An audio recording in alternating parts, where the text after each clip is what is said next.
কেউ যদি সারা রাত চোখ দিয়ে গোনার জিনিস দেখে চোখ না করবে না, কথা বলবে না। কানের মধ্যে ইয়ারফোন লাগায় যদি গান শুনে কান কোনোদিন কিছু বলবে না। জবান দিয়ে যতই খারাপ কথা বলুক না কেন, যত বকাঝকা দেখ না কেন, জবান কোনোদিন মানা করবে না।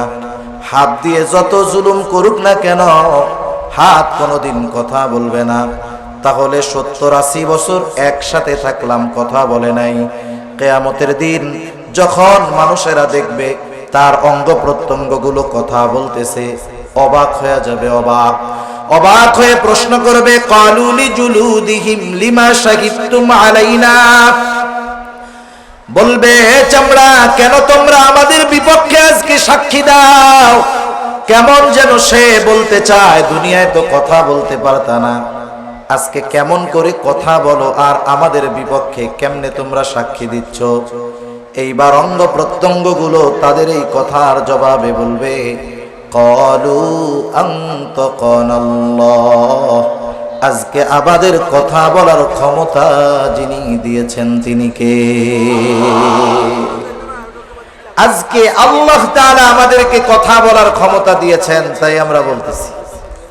তাহলে আল্লাহ রাব্বুল আলামিনের সাক্ষী 1 নাম্বার স্বয়ং আল্লাহ, 2 নাম্বার ফেরেশতা, 3 নাম্বার আমার আপনার অঙ্গ প্রত্যঙ্গ, 4 নাম্বার সাক্ষী যেই জায়গায় বসে মানুষ কর্ম সম্পাদন করে ওই জায়গা তার পক্ষে অথবা বিপক্ষে সাক্ষী। 5 নাম্বার যেই সময়ে সে কর্মগুলো করে ওই সময়টা তার কর্মের ব্যাপারে সাক্ষী। ওয়া রাহমাতুল্লাহি ওয়া বারাকাতুহু। আলহামদুলিল্লাহ, আলহামদুলিল্লাহিল্লাযী হাদানা লিল ইসলাম, الذي نزل القرآن هدى للناس وبينات من الهدى والفرقان، وخلق الإنسان وكرم وعلمه من البيان ما لم يعلم، فسبحان الذي لا يحصى امتنانه باللسان ولا بالقلم، ونشهد أن لا إله إلا الله وحده لا شريك له،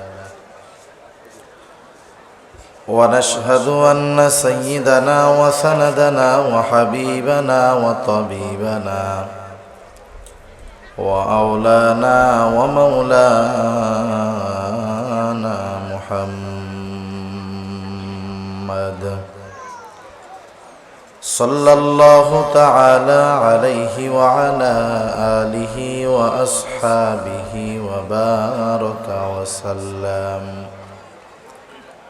وبارك وسلم تسليما كثيرا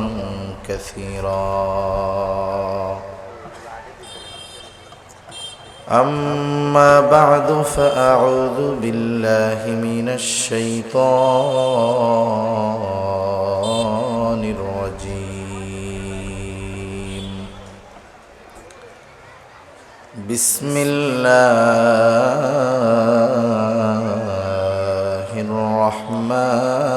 الرحمن الرحيم،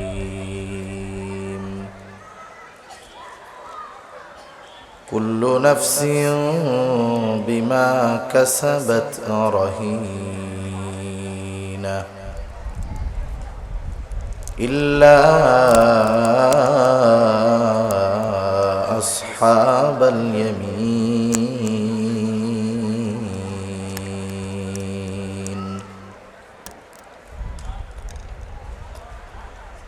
في جنات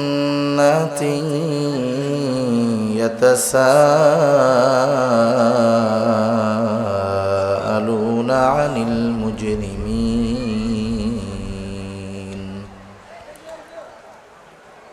ما سلككم في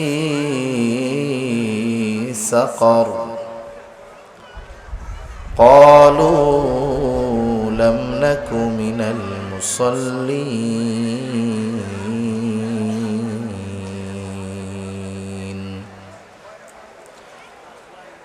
ولم نك نطعم المسكين وكنا نخوض مع الخائضين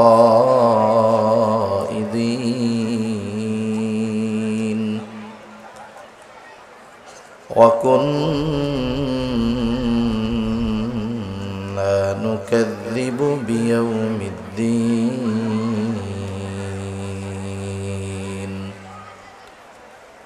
حتى أتانا اليقين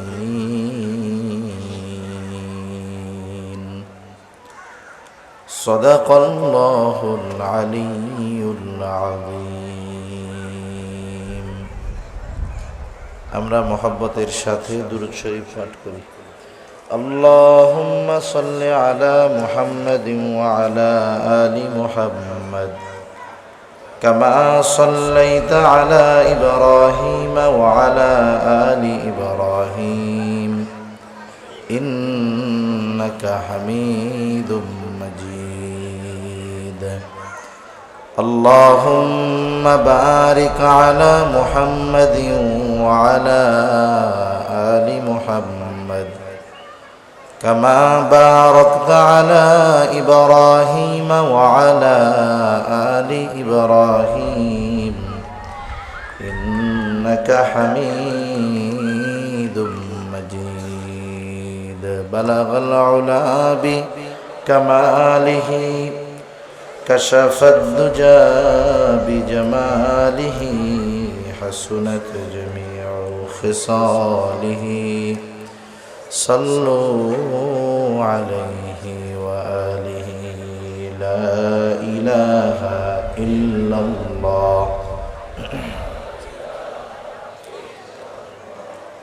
لا إله إلا الله لا إله إلا الله لا إله আচ্ছা এশার আজান হবে কয়টা আজান কয়টায় হবে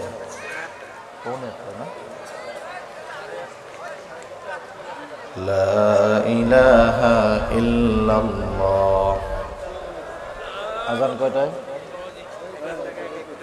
আপনারা কয়টায় আপনারা পৌনে 8টায় আজান আমি পৌনে 8টা পর্যন্ত করব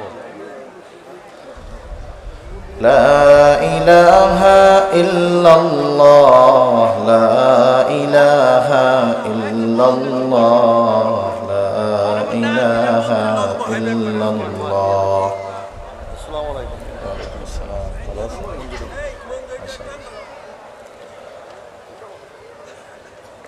لا إله إلا الله محمد رسول الله صلى الله عليه وسلم الحمد لله ঢাকা জেলার অন্তর্গত সাভার জিরাবো গার্মেন্টস শ্রমিক কাফেলা এর উদ্যোগে কোরআন তিলাওয়াত প্রতিযোগিতা ও ষষ্ঠ বার্ষিক ওয়াজ মাহফিলের সম্মানিত শ্রদ্ধেয় সভাপতি, আমন্ত্রিত প্রধান অতিথি, বিশেষ অতিথিবৃন্দ সহ সম্মানিত শ্রদ্ধেয় উলামায়ে কেরাম, সামনে উপস্থিত মুরব্বিয়ানে কেরাম, সমবয়সী যুবক বন্ধু, স্নেহের ছোট ভাই এবং পর্দার অন্তরালে অবস্থানরতা সম্মানিতা শ্রদ্ধা মা ও বোন, দয়াময় আল্লাহ রব্বুল আলামিনের দরবারে অগণিত শুকর যে মহান মালিক আমাদের হায়াতে বরকত দিয়ে সুস্থ রেখে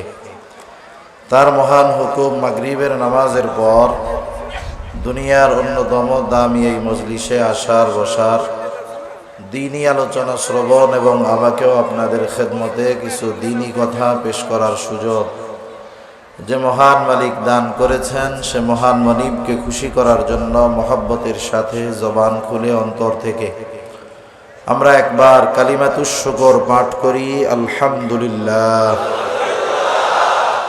অগণিত দুরূদ ও সালাম সৈয়দুল আম্বিয়া, আশরাফুল আম্বিয়া, খাতামুল আম্বিয়া বিশ্বনবী, শেষ নবী, শ্রেষ্ঠ নবী মুহাম্মদুর রাসূলুল্লাহ সাল্লাল্লাহু আলাইহি ওয়াসাল্লামের উপর আল্লাহ সুবহানাহু ওয়া তাআলা আমাদেরকে এখানে আসার বসার তৌফিক দিয়েছেন। এজন্য আমরা আসতে পেরেছি, বসতে পেরেছি।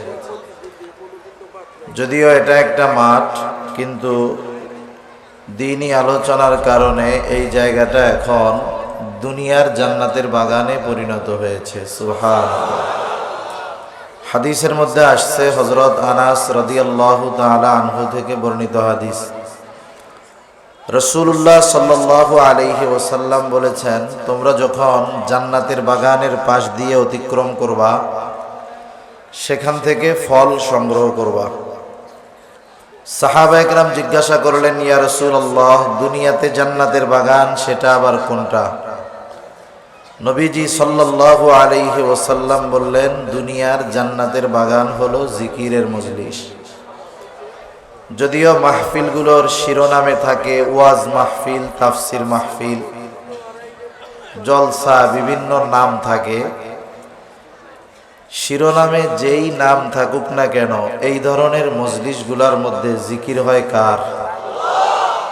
আমরা এখানে বসে সুবহানাল্লাহ বলি, আলহামদুলিল্লাহ বলি, লা ইলাহা ইল্লাল্লাহ বলি, আল্লাহু আকবার বলি, এগুলো কার জিকির? আল্লাহ তাআলার জিকির। যেই জিকিরের কারণে যদি একটা জায়গা, সাধারণ জায়গা, জান্নাতের বাগানে পরিণত হতে পারে, সেই জিকিরগুলো যারা করে বা যারা করবে, তারা কি দামি হওয়া থেকে বাদ যাবে? এজন্য আমরা আমাদের জবানকে জিকির দ্বারা সিক্ত করার চেষ্টা করব। হাদিসের মধ্যে আসছে, সহিহ মুসলিমের হাদিস, রাসূলুল্লাহ সাল্লাল্লাহু আলাইহি ওয়াসাল্লাম বলেন, আল্লাহ তাআলার কাছে চারটি কালিমা সবচাইতে প্রিয়। কয়টি কালিমা? চারটি কালিমা। সেগুলো হলো সুবহানাল্লাহ, আলহামদুলিল্লাহ, লা ইলাহা ইল্লাল্লাহ, আল্লাহু আকবার। এই চার কালিমা, সুবহানাল্লাহ, আলহামদুলিল্লাহ, লা ইলাহা ইল্লাল্লাহ, আল্লাহু আকবার, এগুলো কম বেশি সবার মুখস্থ আছে না? শুধু মুসলিম নয়, আমাদের অনেক অমুসলিম ভাইদেরও এগুলো মুখস্থ আছে না? নাই? এই চার কালিমা আল্লাহ তাআলার কাছে সবচাইতে প্রিয়। আরেকটা বর্ণনার মধ্যে আসছে, রাসূল সাল্লাল্লাহু আলাইহি ওয়াসাল্লামের কাছেও সবচাইতে প্রিয় কালিমা চারটা। সেগুলো সুবহানাল্লাহ, আলহামদুলিল্লাহ, লা ইলাহা ইল্লাল্লাহ, আল্লাহু আকবার। তাহলে যেই চার কালিমা আল্লাহর প্রিয়, যেই কালিমা, চার কালিমা রাসূলুল্লাহ সাল্লাল্লাহু আলাইহি ওয়াসাল্লামের প্রিয়, সেই কালিমাগুলো যদি আমরা আমাদেরও প্রিয় বানায় নেই, লাভ বেশি না কম? সেজন্য আমরা এই চার কালিমার জিকির বেশি বেশি করার চেষ্টা করব। নামাজ পড়ার জন্য কেউ যদি চিন্তা করে, আমি এখন এশার নামাজটা পড়ে ফেলবো, ওয়াক্ত হয় নাই, হবে নামাজ। যেই নামাজ পড়বে সেই নামাজ পড়ার জন্য ওয়াক্ত হওয়ার দরকার। যেখানে খুশি সেখানেই নামাজে দাঁড়িয়ে যাওয়া যাবে না, কমপক্ষে জায়গাটা পাক হতে হবে, পোশাকটা পবিত্র হতে হবে। তাহলে নামাজের জন্য সময় হওয়ার দরকার, পোশাক পাক হওয়ার দরকার, নিজেরও পবিত্রতার দরকার। ওযু না থাকলে নামাজ পড়া যাবে না। কিন্তু বলেন তো, এই চার কালিমার জিকির করার জন্য ওয়াক্ত হওয়ার দরকার আছে? চলতে ফিরতে, হাঁটতে, বসতে, কাজ করতে সব সময় এই জিকিরগুলো করা যায়। আপনি কাজ করতেছেন অফিসে, আপনার হাত চলতেছে, মুখ দিয়ে জারি থাক সুবহানাল্লাহ, আলহামদুলিল্লাহ, লা ইলাহা ইল্লাল্লাহ, আল্লাহু আকবার। রাস্তায় চলতেছেন, গাড়ির মধ্যে আছেন, জবানে জারি থাক সুবহানাল্লাহ, আলহামদুলিল্লাহ, লা ইলাহা ইল্লাল্লাহ, আল্লাহু আকবার। তাহলে কি হবে? আজকে তো আন্তর্জাতিক মাতৃভাষা দিবস, 21শে ফেব্রুয়ারি। এই যে আমরা কথা বলতেছি বাংলা ভাষায়, এই কথা বলার অধিকার অর্জন করতে গিয়ে শহীদ সালাম, বরকত, এরা এদের জীবনকে উৎসর্গ করে দিয়েছে। আমরা দোয়া করি আল্লাহ তাআলা এনাদের শাহাদাতের মর্যাদা দান করুক। সেজন্য কথা বলার জন্য জীবন দেওয়ার ইতিহাস এ পৃথিবীতে আমাদের বাংলাদেশের বাঙালি এনারাই দেখিয়েছেন। এই যে কথা বলতে পারা, এটা বড় একটা নেয়ামত। জবান দিয়ে উচ্চারণ করতে পারি, এটা বড় একটা নেয়ামত। আল্লাহ সুবহানাহু ওয়া তাআলা দুনিয়াতে যেই নেয়ামতগুলো দিয়েছেন, আখিরাতে কিন্তু সেগুলার ব্যাপারে আবার হিসাবও নেবেন। কথা বলতে পারতাম, এই কথা, এই শব্দ আমি কোথায় কোথায় ব্যবহার করেছি, এর হিসাব আমাকে আপনাকে আল্লাহ তাআলার কাছে দেওয়া লাগবে কি লাগবে না? আল্লাহ তাআলাও বলেন, মা ইয়ালফিযু মিন কওল ইল্লা লাদাইহি রাকীবুন আতীদ। সদা তৎপর একজন ফেরেশতা আমাদের সাথে আছে, যিনি আমরা যেই কথাগুলো জবান দিয়ে উচ্চারণ করি, যে কথাগুলো বলি, সাথে সাথে তিনি সংরক্ষণ করে ফেলেন। এখন আমার কথাগুলো যদি ভালো কথা হয়, আর এই কথাগুলো যদি তিনি সংরক্ষণ করেন, এই ভালো কথা আমার নাজাতের কারণ হবে। আর যদি কথাগুলো মন্দ হয়, পচা হয়, বকা হয়, তাহলে এগুলা পরকালে আমার আপনার শাস্তির কারণ হবে। ঠিক কিনা বলেন? এজন্য জবান হেফাজত করা এটা গুরুত্বপূর্ণ একটি বিষয়। দুটো হাদিস বলি জবান হেফাজত সম্পৃক্ত। আল্লাহ রাসূল সাল্লাল্লাহু আলাইহি ওয়াসাল্লাম বলেন, তোমরা আমাকে দুটো জিনিস হেফাজতের গ্যারান্টি দাও। কয়টা জিনিস? দুটো জিনিস। তোমরা যদি দুটো জিনিস হেফাজতের গ্যারান্টি দাও, আমি নবী তোমাদেরকে জান্নাতের গ্যারান্টি দিব। সুবহানাল্লাহ। দুটো জিনিস কি? একটা হলো জবানের হেফাজত, আর একটা হলো লজ্জা স্থানের হেফাজত। তাহলে জান্নাতের গ্যারান্টি যদি নবীজির থেকে পেতে হয়, জবানের হেফাজতের দরকার আছে না নাই? আর এক হাদিসের মধ্যে রাসূলুল্লাহ সাল্লাল্লাহু আলাইহি ওয়াসাল্লাম প্রকৃত মুসলমানকে তার পরিচয় উল্লেখ করতে গিয়ে আল্লাহর নবী গুরুত্বপূর্ণ দুটো বিষয়ের কথা উল্লেখ করেছেন। নামের আগে মুহাম্মদ, পিতা মুসলমান। মুসলমানি দিলে গরুর গোশত খাইলেই সে আসল মুসলমান হয় না। প্রকৃত মুসলমানের কিছু কোয়ালিফিকেশন থাকে, কিছু গুণ থাকে। রাসূল সাল্লাল্লাহু আলাইহি ওয়াসাল্লাম বলেন, আল মুসলিম মান সালিমাল মুসলিমুনা মিন লিসানিহি ওয়া ইয়াদিহি। নবীজি বলেন, প্রকৃত মুসলমান হলো সে যার জবান এবং হাতের অনিষ্ট থেকে অপর মুসলমান নিরাপদ থাকে।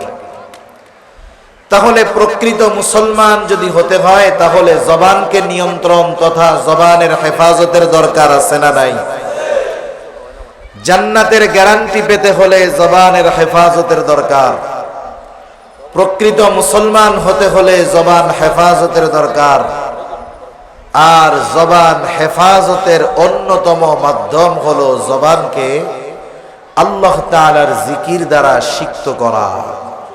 যেই জবানে যত বেশি আল্লাহ তাআলার জিকির উচ্চারিত হয়, সেই জবান তত হেফাজতে থাকে। ঠিক কিনা বলেন? আল্লাহ সুবহানাহু ওয়া তাআলা আমাদের সবার জবানকে জিকির দ্বারা সিক্ত করার তৌফিক দান করুন। সকলে বলি আমিন। আমি আপনাদের খেদমতে পবিত্র কোরআনুল কারীমের সূরা মুদ্দাসসির থেকে কয়েকটা আয়াত তিলাওয়াত করেছি। আল্লাহ তাআলার কাছে তৌফিক চাই, আল্লাহ তাআলা অল্প সময়ে কিছু কথা আমাকে বলার সুযোগ করে দেন, যে কথাগুলো আমাদের সবার দুনিয়া এবং আখিরাতের জন্য কল্যাণকর হয়। সকলে বলি আমিন। সম্মানিত উপস্থিতি, এই মুহূর্তে আমরা যারা এখানে আছি, গোটা দুনিয়াতে এই মুহূর্তে যত মানুষ আছে, আজ থেকে নিয়ে 100 বছর পর এই মুহূর্তে যারা এ পৃথিবীতে আছে, তাদের কেউ এ পৃথিবীতে থাকবে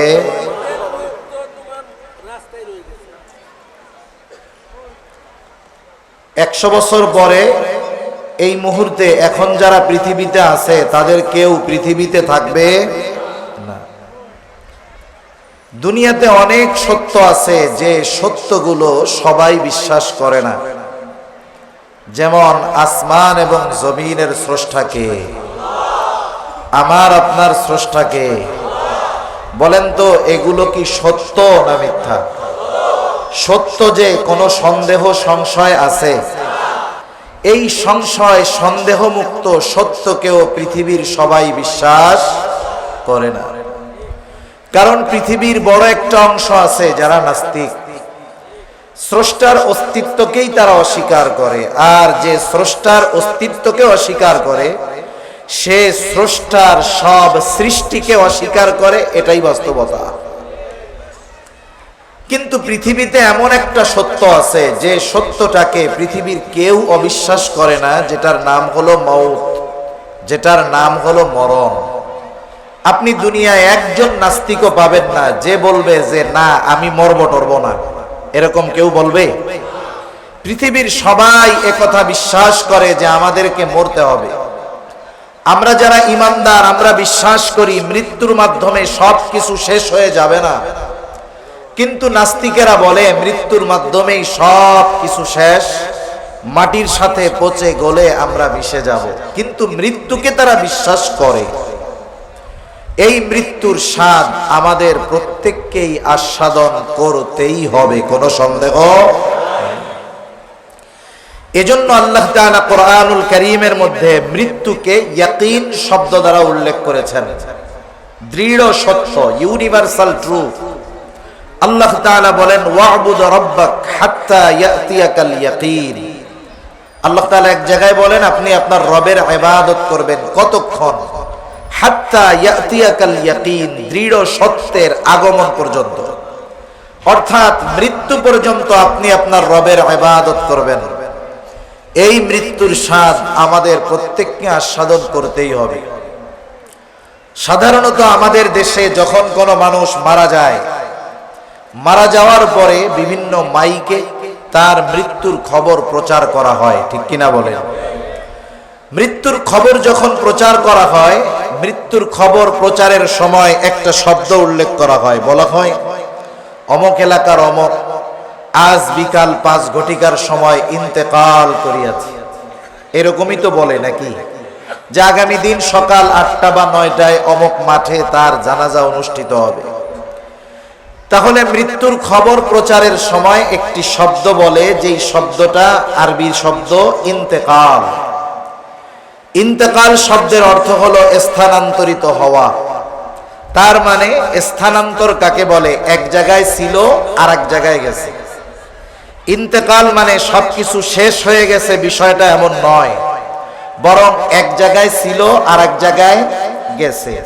অফিস এক বিল্ডিং এ ছিল, স্থানান্তর করে আর এক বিল্ডিং এ নেওয়া হয়েছে। এর মানে অফিস শেষ হয়ে যায় নাই, জায়গা পরিবর্তন হয়েছে, ঠিক কিনা? আমরাও মৃত্যুর মাধ্যমে মূলত ইন্তেকাল করি। ইন্তেকাল করার মাধ্যমে কি হয়? এক জায়গা থেকে আর এক জায়গায় আমরা যাই।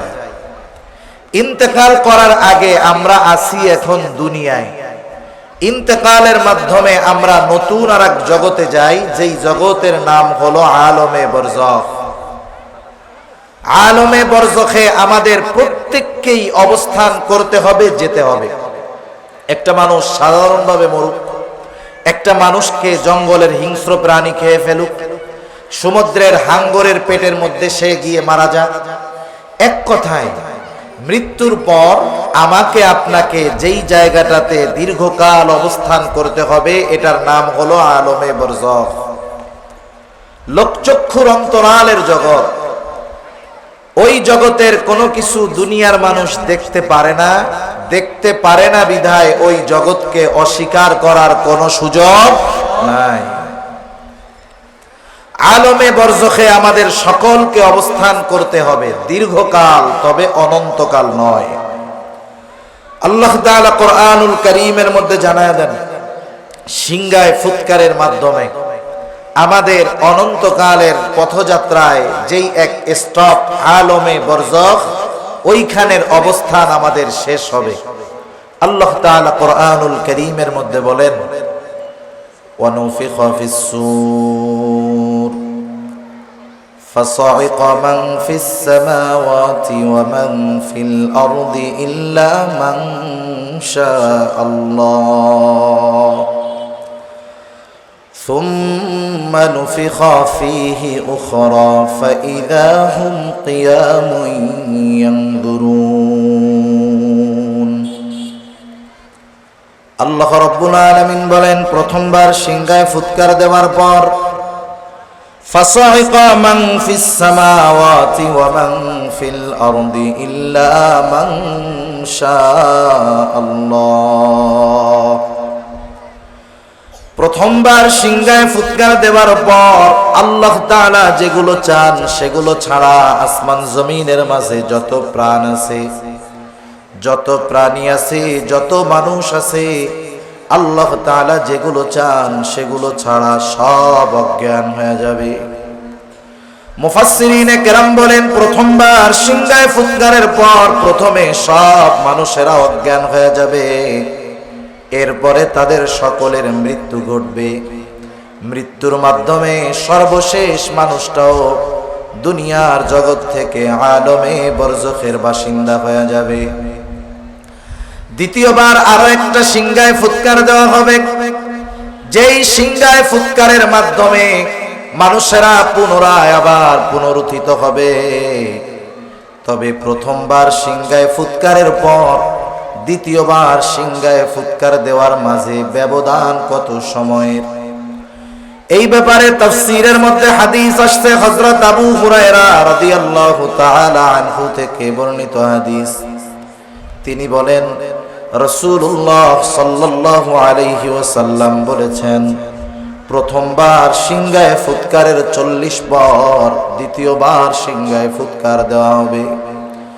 জিজ্ঞাসা করা হলো, আবু হুরায়রা 40 দিন পর? তিনি বললেন না। 40 সপ্তাহ পর? তিনি বললেন না। 40 মাস পর? না। 40 বছর পর? না। প্রত্যেক প্রশ্নের জবাবে তিনি বললেন না না। তাহলে কত 40 পর? এর মূল হিসাব যিনি জানেন তিনি কে? যেহেতু প্রশ্নটাই পর্যন্ত শেষ, এর পরের প্রশ্নটা হয়তো যে 40,000 বছর পর নাকি, এই দৃষ্টিকোণ থেকে মুফাসসিরিনে কেরাম বলেন, যেই লোকটা পৃথিবী থেকে সর্বশেষ আলমে বরজখের বাসিন্দা হবে, ওই লোকটাকেও আলমে বরজখে কমপক্ষে 40,000 বছর অবস্থান করা লাগবে। তাহলে প্রথমবার সিংহায় ফুৎকার থেকে নিয়ে দ্বিতীয়বার সিংহায় ফুৎকার পর্যন্ত ব্যবধানের সময় কমপক্ষে 40,000 বছর। আল্লাহ রাব্বুল আলামিনের নির্দেশে ইসরাফিল আলাইহিস সালাম দ্বিতীয়বার সিংহায় ফুৎকার দিবেন।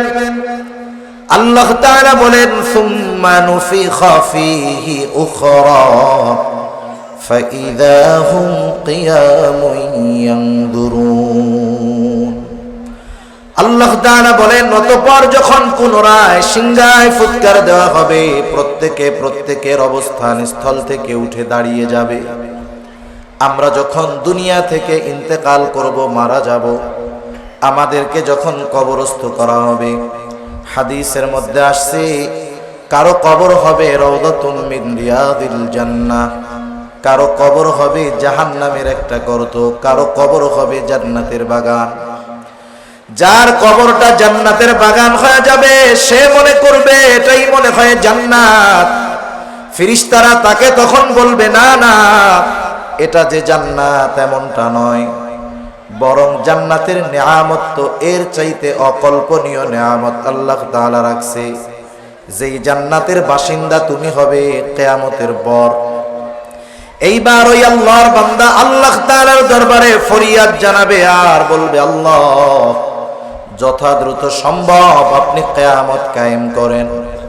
আবার আরেক দল মানুষের কবর হবে জাহান্নামের একটা গর্ত। ওই জাহান্নামের গর্ত যার কবর হবে, সে মনে করবে এটাই মনে হয় জাহান্নাম। তাকে জানানো হবে, এটা জাহান্নাম নয়, এটা জাহান্নাম নয়, বরং জাহান্নামের শাস্তি এর চাইতে কল্পনাতীত আরো বেশি কষ্টের। লোকটা এবার আরো ভীত হয়ে যাবে, সে আল্লাহর কাছে ফরিয়াদ জানাবে আর বলবে, আল্লাহ, কিয়ামত জানি সহজে কায়েম না হয়। তার মানে আলমে বরজখ কারো জন্য হবে শান্তির জায়গা, কারো জন্য হবে প্রচন্ড কষ্টের জায়গা। দ্বিতীয়বার সিংহায় ফুৎকার দেওয়ার পর সকলেই তো কবর থেকে উঠবে, নাকি দুই একজন ঘুমায় থাকবে? সবাই উঠবে। যার কবরে আযাব হচ্ছিল, আলমে বরজখে যে কষ্টে ছিল, ওই লোকটাও হাসরের ময়দানে উঠবার পর হাসরের ময়দানের অবস্থা শুধু তাকায়া দেখে সে তার কবরে যে আযাব ছিল, আযাবের কথা সে ভুলে যাবে। সে বলবে, ইয়া ওয়াইলানা মান বাআসানা মিন মারকাদিনা। তারা বলবে, হায় দুর্ভোগ, কে আমাদেরকে আমাদের অবস্থান স্থল থেকে জাগায়া দিল, কে আমাদের ঘুমটা ভাঙায়া দিল। মুমিনরা অথবা ফেরেশতারা তাদের এই কথার জবাবে বলবে, হাদা মা ওয়াদার রহমান ওয়া সাদাকাল মুরসালুন। মুমিনরা অথবা ফেরেশতারা বলবে, হাদা মা ওয়াদার রহমান, এটা হলো দয়াময়ের সেই প্রতিশ্রুত দিবস, যেই দিবসের সত্যায়ন রাসূলগণ করেছে, যেই দিবসের ওয়াদা আল্লাহ তাআলা করেছেন, আর যেই দিবসের সত্যায়ন রাসূলগণ করেছেন। এটা কোন দিবস? কোরআনের ভাষায় এর এক নাম হলো ইয়াউমুল হাসর, আর এক নাম হলো ইয়াউমুল কিয়ামাহ। শুধু তাই না, এই দিবসের কথা প্রতিদিন প্রতি রাকাত নামাজে আমাদের স্মরণ করায় দেওয়া হয়। আমরা যখন নামাজ পড়ি, ইমামের পেছনে যখন পড়ি, ইমামের কেরাত মুসল্লির কেরাত, ইমাম যখন কোরআন তিলাওয়াত করেন, প্রত্যেক নামাজের প্রতি রাকাতে সূরা ফাতিহা ইমাম পড়েন কি পড়েন না? এর আরেক নাম হলো ইয়াউমুল জাযা, ফলাফল দিবস, প্রতিদান দিবস। আল্লাহ রাব্বুল আলামিন কোরআনুল কারীমের মধ্যে বলেন, ওয়া ইন্নামা তুওয়াফাউনা উজুরাকুম ইয়াউমাল কিয়ামাহ ফামান যুহজিহা আনিন নার ওয়া উদখিলাল জান্নাতা ফাকাদ ফাজ। আল্লাহ তাআলা বলেন, কিয়ামতের দিন মানুষকে তার কর্মের পূর্ণ প্রতিদান দেওয়া হবে।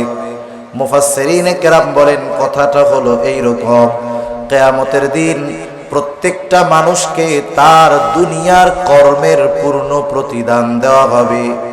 আল্লাহ তাআলা বলেন, ফামান যুহজিহা আনিন নার, সেই দিন যাকে আগুন থেকে বাঁচানো হবে তথা জাহান্নাম থেকে বাঁচানো হবে। ওয়া উদখিলাল জান্নাতা ফাকাদ ফাজ, আর যাকে জান্নাতে প্রবেশ করানো হবে, আল্লাহ তাআলা বলেন ফাকাদ ফাজ, ওই লোকটা সফল হয়ে যাবে। সেই দিন আমাকে আপনাকে আমার আপনার কর্মের পূর্ণ প্রতিদান দেওয়া হবে। ওই দিন আল্লাহ তাআলা ন্যায় বিচারের জন্য ইনসাফের আদালত কায়েম করবে।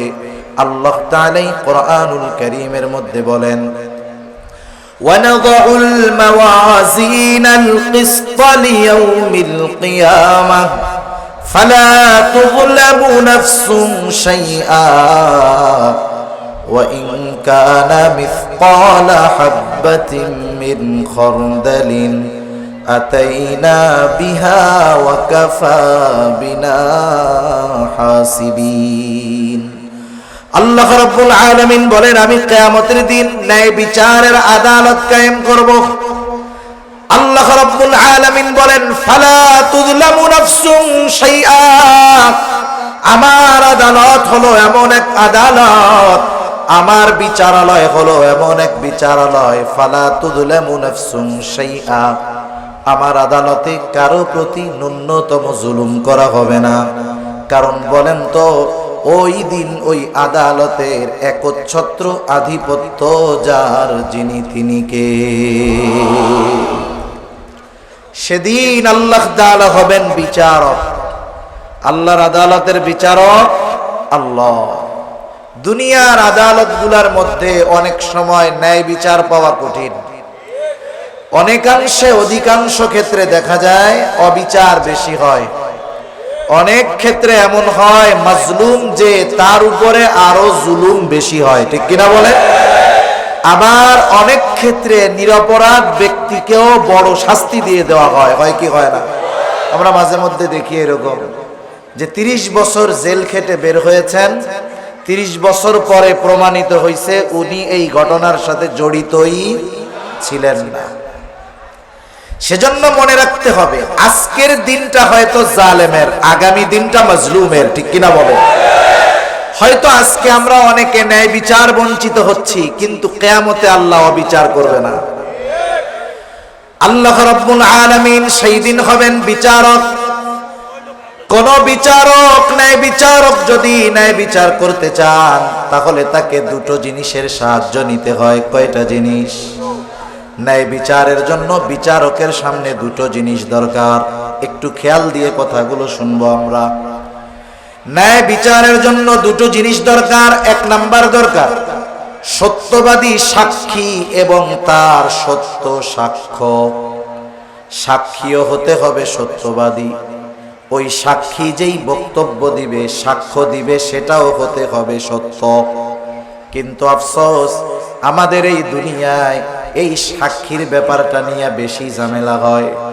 অনেক সময় হয় সাক্ষী ঠিকই সত্যবাদী সাক্ষী, সত্য সাক্ষী, কিন্তু আদালতে গিয়া যা কয় সব মিছা কথা। হয় কি হয় না? মনে করেন সে উপস্থিত ছিল, সাক্ষী হওয়ার জন্য উপস্থিত থাকার দরকার, শাহেদ আমরা বলি না, প্রত্যক্ষদর্শী, যে দেখছে আর সে সাক্ষী হলো, আদালতে গেল, সে সব দেখছে, কিন্তু ওই জায়গায় যাইয়া বয়ান ঘুরে গেছে, কয় আমি কিছুই দেখি না, আমি কিছুই জানি না। আবার অনেক ক্ষেত্রে এমনটা হয় যে সাক্ষী হিসাবে যাকে উপস্থিত করা হয়, যার বিরুদ্ধে সাক্ষী দিবে তাকে সে জীবনে দেখেও নাই, চিনেও না। এমন হয় কি হয় না বলেন? তাহলে ন্যায় বিচারের জন্য এক নাম্বার দরকার সত্যবাদী সাক্ষী এবং তার সত্য সাক্ষ্য। দুনিয়ার মধ্যে সাক্ষীর বয়ানের কারণে, সাক্ষীর বক্তব্যের কারণে নিরপরাধ ব্যক্তি শাস্তি পেয়ে যায়।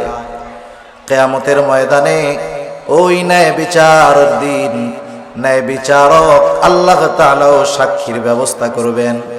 আল্লাহ তাআলার সাক্ষী কারা বলেন তো? দুনিয়ার যেখানেই আমি আপনি যাই না কেন, রাত হোক, দিন হোক, ঘরে হোক, বাহিরে হোক, গহীন অরণ্যের মধ্যে একাকী হোক, আমি আপনি যেই অবস্থায় যেই কর্মটা করি না কেন, আমার আপনার আমলটা, কর্মটা যদি সরিষা দানার চাইতেও ছোট হয়, আমার আপনার সব কর্মের ব্যাপারে যিনি খবর রাখেন, যিনি দেখেন, তিনি কে? সাক্ষী হওয়ার জন্য শাহেদ দেখার দরকার। তাহলে আমরা দুনিয়ায় যে কাজ করি, দুনিয়ার সব কাজ দেখেন কে? তাহলে আমার আপনার সব কর্মের অন্যতম প্রধান এবং প্রথম সাক্ষী কে? আল্লাহ রাব্বুল আলামিন নিজের সাক্ষীর ব্যাপারে নিজেই বলেন, কাফা বিল্লাহি শাহীদা। সাক্ষী হিসাবে আল্লাহ তাআলাই যথেষ্ট। আল্লাহ রাব্বুল আলামিন এরপরেও আমাদের কর্মের ব্যাপারে আরো সাক্ষী রাইখা দিয়েছেন। ফেরেশতারা আমাদের কর্মের ব্যাপারে সাক্ষী। কিছু ফেরেশতা আছে সকাল সন্ধ্যা, সন্ধ্যা টু সকাল আমাদের পাহারায় নিয়োজিত থাকে আল্লাহ তাআলার আদেশে। সকাল থেকে সন্ধ্যা এক দল, সন্ধ্যা থেকে সকাল পর্যন্ত আর এক দল আমার আপনার পাহারায় নিয়োজিত থাকে আল্লাহ তাআলার আদেশে। এই ফেরেশতারা আমাকে আপনাকে বিপদ আপদ থেকে হেফাজত করে। এই যেই ফেরেশতারা আমার আপনার সাথে থাকে, এরা আমার আপনার কর্মের সাক্ষী। শুধু তাই না, আমার আপনার সাথে দুইজন ফেরেশতা সর্বদা আছে, ডান কাঁধে একজন, বাম কাঁধে একজন। সম্মানিত লেখক দ্বয় আল্লাহ তাআলা বলেন, কিরামান কাতিবিনা ইয়ালামুনা মা তাফআলুন। আল্লাহ তাআলা বলেন কিরামান কাতিবিন, সম্মানিত লেখকদ্বয় জানে তোমরা কি আমল করো। তাহলে আমাদের কর্মের এক নাম্বার সাক্ষী আল্লাহ, দুই নাম্বার সাক্ষী ফেরেশতা, তিন নাম্বার সাক্ষী আমি আপনি যেই অঙ্গ প্রত্যঙ্গ দিয়ে আমাদের কর্মগুলো সম্পাদন করি। মানুষ তার কর্ম সম্পাদনের জন্য তার অঙ্গ প্রত্যঙ্গের দরকার হয়। কেউ হাত দিয়ে কর্ম সম্পাদন করে, কেউ পা দিয়ে করে, কেউ চোখ দিয়ে করে, কেউ কান দিয়ে করে, কেউ জবান দিয়ে করে। এক কথায় কর্ম সম্পাদনের জন্য এই অঙ্গ প্রত্যঙ্গগুলোর দরকার আছে না নাই? আল্লাহ তাআলা জানায় দেন, আমার আপনার অঙ্গ প্রত্যঙ্গ গুলো কিয়ামতের দিন আমার আপনার কর্মের ব্যাপারে সাক্ষী। আল্লাহ তাআলা বলেন, আল-ইয়াউমা নাখতিমু আলা আফওয়াহিহিম ওয়া তুকাল্লিমুনা আইদিহিম ওয়া তাশহাদু আরজুলুহুম বিমা কানু ইয়াকসিবুন। আল্লাহ তাআলা বলেন, আল-ইয়াউম, আজকের এই দিন অর্থাৎ কিয়ামতের দিন, নাখতিমু আলা আফওয়াহিহিম, আমি তাদের মুখের উপরে মোহর মেরে দিব, বাক শক্তি রুদ্ধ হয়ে যাবে, কথা বলতে পারবে না। ওয়া তুকাল্লিমুনা আইদিহিম, আল্লাহ তাআলা বলেন আমার সাথে কথা বলবে তাদের হাত, ওয়া তাশহাদু আরজুলুহুম, সাক্ষী দিবে তাদের পা, বিমা কানু ইয়াকসিবুন, এই হাত পা দ্বারা দুনিয়ায় তারা কি উপার্জন করেছে। শুধু হাত পা সাক্ষী দিবে তা নয়, আল্লাহ তাআলা আরেক জায়গায় বলেন, শাহিদা আলাইহিম সামউহুম ওয়া আবসারুহুম ওয়া জুলুদুহুম বিমা কানু ইয়ামালুন। আল্লাহ তাআলা বলেন সাক্ষী দিবে তাদের কান, সাক্ষী দিবে তাদের চোখ, সাক্ষী দিবে তাদের চামড়া। কিয়ামতের দিন এরা কথা বলবে, কান কথা বলবে, চোখ কথা বলবে, হাত কথা বলবে, পা কথা বলবে। বলেন তো এরা যে কথা বলবে কোনো সন্দেহ আছে নাকি? আল্লাহ রাব্বুল আলামিনের কাছে তারা আমাদের কর্মের ব্যাপারে বলবে। হায়াতের জিন্দেগি 60-70 বছর হায়াত পাওয়া মানুষের কাছে জিজ্ঞাসা কইরেন, চাচা দাদা 80 বছর 70 বছরে দুনিয়ায় আপনার হাত বা চোখ কান কোনোদিন কথা বলছে নাকি? বলেন তো মুরব্বী জবাবে হ্যাঁ বলবে নাকি না বলবে? কারণ কথা বলে নাই। কেউ যদি সারা রাত চোখ দিয়ে গোনার জিনিস দেখে, চোখ না করবে না, কথা বলবে না। কানের মধ্যে ইয়ারফোন লাগায় যদি গান শুনে, কান কোনোদিন কিছু বলবে না। জবান দিয়ে যতই খারাপ কথা বলুক না কেন, যত বকাঝকা দেখ না কেন, জবান কোনোদিন মানা করবে না। হাত দিয়ে যত জুলুম করুক না কেন, হাত কোনোদিন কথা বলবে না। তাহলে 70-80 বছর একসাথে থাকলাম, কথা বলে নাই। কিয়ামতের দিন যখন মানুষেরা দেখবে তার অঙ্গ প্রত্যঙ্গ গুলো কথা বলতেছে, অবাক হয়ে যাবে, অবাক অবাক হয়ে প্রশ্ন করবে, ক্বালু লিজুলুদিহিম লিমা শাহিদতুম আলাইনা, বলবে চামড়া কেন তোমরা আমাদের বিপক্ষে আজকে সাক্ষী দাও? কেমন যেন সে বলতে চায়, দুনিয়ায় তো কথা বলতে পারতা না, আজকে কেমন করে কথা বলো আর আমাদের বিপক্ষে কেমনে তোমরা সাক্ষী দিচ্ছ? এইবার অঙ্গ প্রত্যঙ্গ গুলো তাদের এই কথার জবাবে বলবে, ক্বালু আনতাকানাল্লাহ, আজকে আমাদের কথা বলার ক্ষমতা যিনি দিয়েছেন তিনি কে? আজকে আল্লাহ তাআলা আমাদেরকে কথা বলার ক্ষমতা দিয়েছেন, তাই আমরা বলতেছি। তাহলে আল্লাহ রাব্বুল আলামিনের সাক্ষী 1 নাম্বার স্বয়ং আল্লাহ, 2 নাম্বার ফেরেশতা, 3 নাম্বার আমার আপনার অঙ্গ প্রত্যঙ্গ, 4 নাম্বার সাক্ষী যেই জায়গায় বসে মানুষ কর্ম সম্পাদন করে ওই জায়গা তার পক্ষে অথবা বিপক্ষে সাক্ষী। 5 নাম্বার যেই সময়ে সে কর্মগুলো করে ওই সময়টা তার কর্মের ব্যাপারে সাক্ষী। আমি আর লম্বা করব না, 5 ধরনের সাক্ষীর কথা আপনাদের খেদমতে বললাম।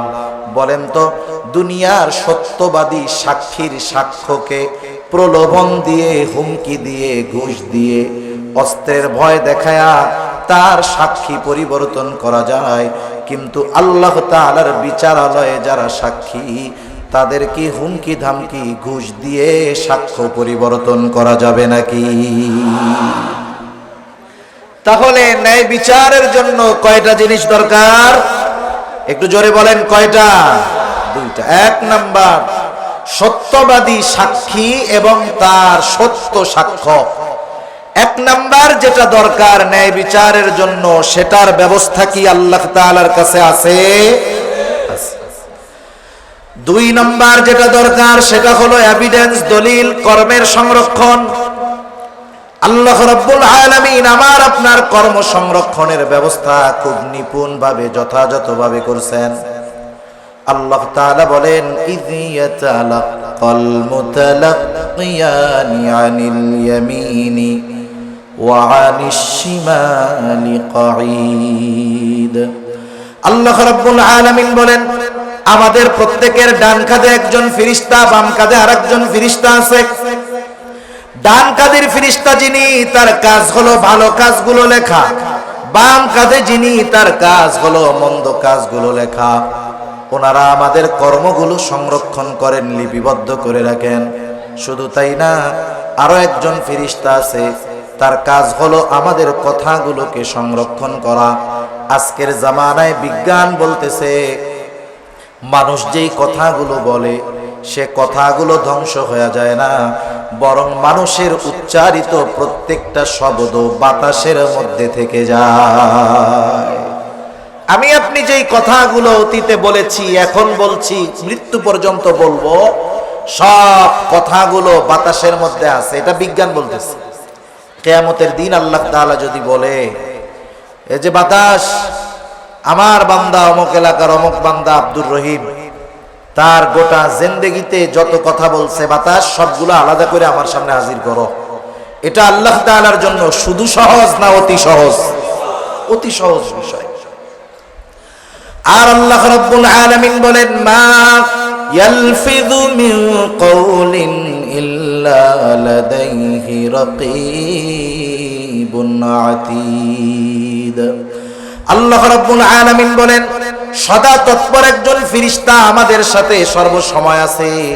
মানুষ যা জবান দিয়ে নিক্ষেপ করে, অর্থাৎ জবান দিয়ে যেই কথাগুলো শব্দগুলো উচ্চারণ করে, ওই সদা তৎপর ফেরেশতা ওই কথাটা উচ্চারণ করার সাথে সাথে সে সংরক্ষণ করে রাখে। তার মানে আমি আপনি যত কথা বলি, যত কাজ দুনিয়াতে করি, আমার আপনার কথা কাজ সংরক্ষণের ব্যবস্থা করেছেন কে?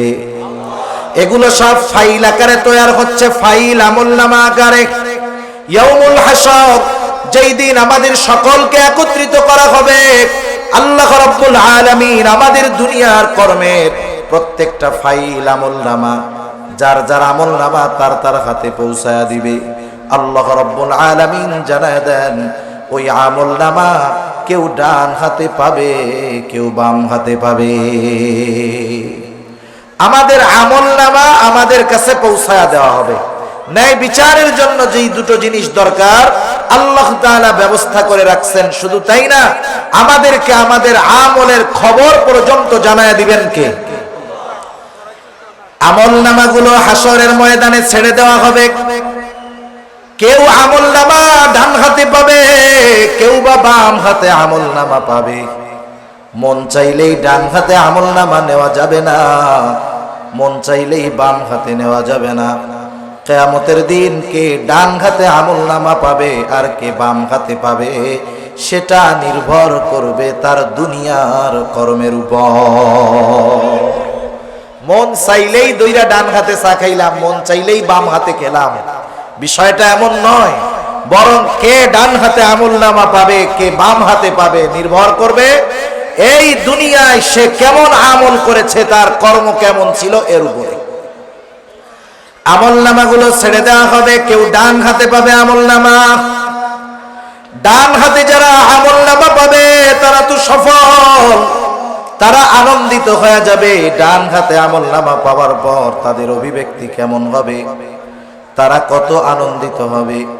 আল্লাহ তাআলা কোরআনুল কারীমের মধ্যে বলেন ফাআম্মা মান উতিয়া কিতাবাহু বিয়ামিনি ফায়াকুলু হাউম ইকরাউ কিতাবিয়া ইন্নী যানানতু আন্নী মুলাকিন হিসাবিয়া। আল্লাহ রাব্বুল আলামিন বলেন ডান হাতে যারা আমলনামা পাবে তারা আনন্দে মানুষদেরকে বলবে ফায়াকুলু হাউম ইকরাউ কিতাবিয়া, এই তো আমার কিতাব, এই তো আমার আমলনামা, তোমরা পড়ো আমার কিতাব, পড়ো আমার আমলনামা। সে ডান হাতে আমলনামা পাবার কারণটাও কেমন যেন বলে দিবে। কোন কারণে সে ডান হাতে আমলনামা পেল, কেমন যেন কারণ হিসাবেই সে বলবে ইন্নী যানানতু আন্নী মুলাকিন হিসাবিয়া। আমি ডান হাতে আমলনামা পাবার কারণ হলো আমি এই ব্যাপারে দৃঢ় বিশ্বাস রাখতাম যে আমাকে আমার কর্মের হিসাবের মুখোমুখি হওয়া লাগবে। তার মানে আমি দুনিয়াতে এই বিশ্বাস রাখতাম যে দুনিয়াতে আমি যেই কর্ম করব আমার কর্মের হিসাবের মুখোমুখি হওয়া লাগবে, এই চিন্তা দুনিয়াতে আমার ছিল। এই জন্য আমি ভালো কাজ করতাম, গুনার থেকে বাঁচতাম। এজন্য আমি আজকে আমলনামা কোন হাতে পাইছি? ডান হাতে। বাম হাতে যারা আমলনামা পাবে তাদেরকে সামনাসামনি তাদের আমলনামা দেওয়া হবে না, বরং বাম হাতটাকে বুক চিরে পেছন দিকে নেওয়া হবে, এরপরে হাতের মধ্যে আমলনামা দেওয়া হবে। আমলনামা পাবার পর এই মানুষগুলো কি বলবে? আল্লাহ তাআলা বলেন, ওয়া আম্মা মান উতিয়া কিতাবাহু বিশিমালি ফায়াকুলু ইয়া লাইতানি লাম উতা কিতাবিয়া ওয়া লাম আদরি মা হিসাবিয়া। বাম হাতে আমলনামা পাবার পর ওই মানুষগুলো বলবে, হায় দুর্ভোগ, আমি যদি এই কিতাবটা না পাইতাম, লাম উতা কিতাবিয়া, আমি যদি এই কিতাব না পাইতাম কতই না ভালো হতো। ওয়ালাম আদরি মা হিসাবিয়া, আমি যদি আমার হিসাব সম্পর্কে না জানতাম কতই না ভালো হতো। মোট কথা হলো, ডান হাতে আমলনামা যে পাবে জান্নাতি, বাম হাতে যে আমলনামা পাবে সে জাহান্নামী। আল্লাহ রাব্বুল আলামিন সেই কথাই বলেন, কুল্লু নাফসিন বিমা কাসাবাত রহিনা। আল্লাহ তাআলা বলেন প্রত্যেকটা মানুষ তার কর্মের কারণে আবদ্ধ থাকবে। মুফাসসিরিনে কেরাম বলেন এখানে উদ্দেশ্য হলো প্রত্যেকটা মানুষ যারা বাম হাতে আমলনামা পাবে তারা তাদের মন্দ কর্মের কারণে জাহান্নামের মধ্যে আবদ্ধ থাকবে, ইল্লা আসহাবাল ইয়ামিন। তবে যারা ডান হাতে আমলনামা পেয়েছে তারা জাহান্নামে আবদ্ধ থাকবে না, কারণ তারা ডান হাতে আমলনামা পাবার কারণে তাদের ঠিকানা হবে জান্নাত। আল্লাহ রাব্বুল আলামিন জান্নাতি আর জাহান্নামীদের মধ্যে দেখা ও কথাবার্তার ব্যবস্থা করে দিবে, কারণ জান্নাতি জান্নাতে যাবার আগ পর্যন্ত তার টেনশন, চিন্তা, ভয় সব থাকবে। কিন্তু বলেন তো, জান্নাতে যাওয়ার পর কোনো টেনশন, চিন্তা, ভয়, ভীতি আছে নাকি? কারণ জান্নাতে এগুলো নাই। জান্নাতের মধ্যে শুধু সালাম আর সালাম।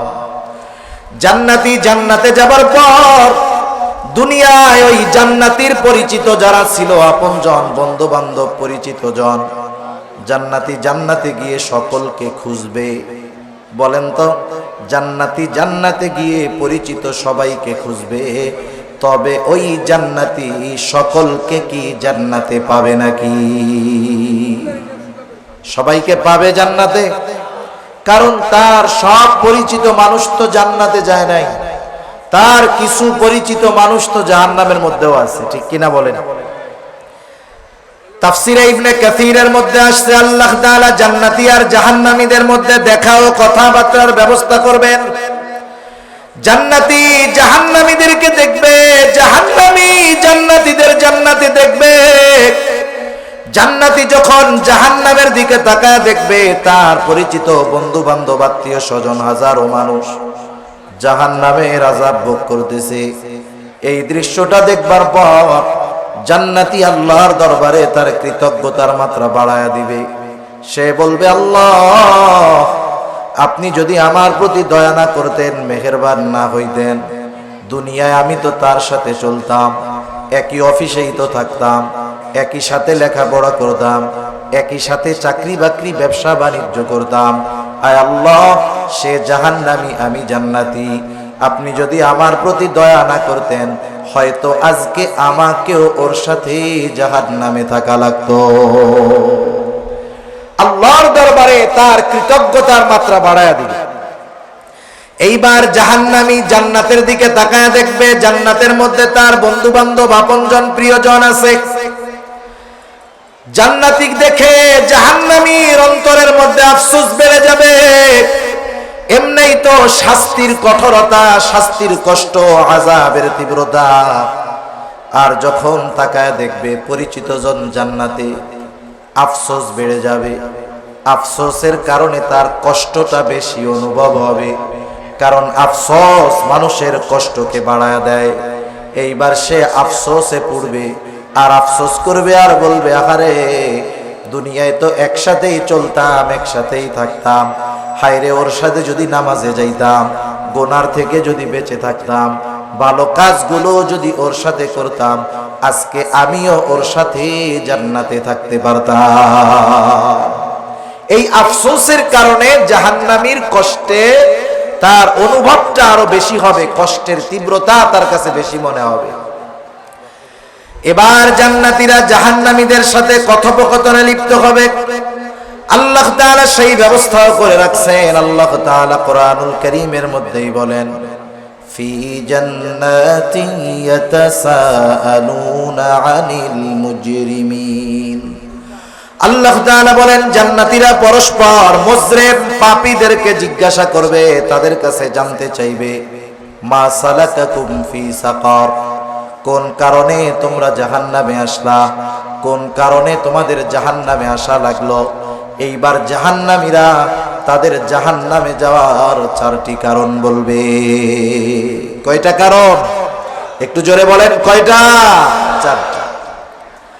আমরা দুনিয়াতে কেউ যদি অসুস্থ হই, অসুস্থ, কোন ডাক্তারের কাছে যাওয়ার পরে ডাক্তার যদি বলে আপনার যে রোগ হইছে 2 পায়, একেবারে রান থেকে 2 পা কেটে ফেলাতে হবে, নাইলে আপনি বাঁচতে পারবেন না। জীবন বাঁচাতে হলে 2 পা ফেলে দিতে হবে। বলেন তো আপনারা কি করবেন? পা রাখবেন না বলাবেন? জীবন বাঁচানোর জন্য 2 পা আমার কাছে তুচ্ছ হয়ে যাবে।